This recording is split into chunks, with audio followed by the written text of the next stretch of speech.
네, 여러분 안녕하세요. 찝스입니다. 네, 계속해서 천국에 대한 비유를 말씀하시는데 천국은 처음에는 보이지 않을 정도로 굉장히 작지만 결실을 맺게 되면은 새들이 와서 쉬게 될 수 있을 정도의 큰 나무로 자라나게 되는 겨자씨와 같다라고 말씀하시죠. 그리고 작은 가루였지만 큰 빵으로 부풀어 오르는 누룩처럼 하나님의 나라는 천국은 지금 봤을 때는 아주 작아 보이는 것처럼 보일지만 실제로는 크게 확장될 것을 말씀하시고 계십니다. 하나님의 나라, 즉 하나님께서 원하시는 뜻이 이루어진다는 것은 지금 우리 눈에는 보이지 않을 수 있지만 나중에 그 일이 이루어지게 되었을 때 엄청난 영향력을 끼치게 될 수 있다는 것을 말씀하시는 겁니다. 새들이 쉬고 많은 이들을 배부르게 하는 엄청난 영향력을 갖게 될 거란 말이죠. 물론 가라지처럼 우리들을 방해하는 이들은 있을 겁니다. 가라지는 악한 자의 아들들, 즉 하나님의 뜻을 외면하고 하나님의 뜻이 이루어지는 것을 방해하고자 하는 이들입니다. 그들은 계속해서 우리를 괴롭혀서 우리의 마음에 하나님의 나라가 이루어지지 않게 하고 우리도 그들처럼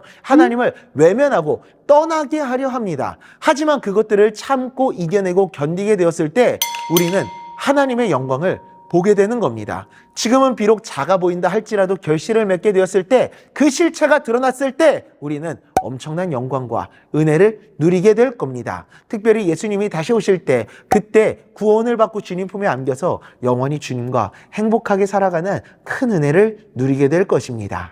하나님의 뜻은 반드시 이루어질 겁니다. 지금 우리 눈에는 아주 너무 작아가지고 보이지 않는 것 같다고 할지라도 실제로 결실을 맺게 됐을 때는 엄청난 가시적인 효과를 나타나게 될 겁니다. 우리는 그것을 바라보고 기대하며 하나님의 뜻이 이루어지기를 기다려야 합니다. 참고 인내하며 우리 주변에 반드시 가라지들이 있을 것을 예상하고서 참고 인내할 수 있어야 됩니다. 우리가 예수님을 믿고 하나님을 따르지 못하도록 방해하고 공격하고 우리를 유혹하는 이들은 반드시 있을 겁니다. 우리는 그 유혹에 넘어가지 않도록 늘 주의하고 깨어야 합니다. 그들의 유혹을 이겨내고 하나님을 선택할 수 있어야 합니다. 그때 우리는 결실을 맺은 겨자나무에 새처럼 앉아서 쉴 수 있을 것이고 부풀어 오른 누룩처럼 우리들의 영을 배부르게 할 수 있을 겁니다. 히브리서 3장 12, 13절입니다. 형제들아 너희는 삼가 혹 너희 중에 누가 믿지 아니하는 악한 마음을 품고 살아계신 하나님에게서 멀어질까 조심할 것이요 오직 오늘이라 일컫는 동안에 매일 피차 권면하여 너희 중에 누구든지 죄의 유혹으로 완고하게 되지 않도록 하라.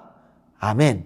오늘 하루 죄의 유혹에 빠져 하나님을 멀리하지 않도록 근신하고 깨어서 또한 기도하며 하나님의 말씀과 하나님의 뜻을 선택하며 나아가는 우리가 될 수 있기를 간절히 소망합니다.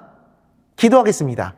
아버지 하나님, 죄의 유혹을 멀리하고 참고 인내하고 견디며 하나님의 나라가 이루어지기를, 그 하나님의 뜻이 이루어지기를, 또한 주님이 다시 오실 그날까지 참고 인내하고 견디며 유혹에 빠지지 않고 주님의 길을 걸어 나아가는, 끝까지 포기하지 않고 주님을 붙들고 살아가는 우리가 될 수 있도록 은혜 내려 주시옵소서.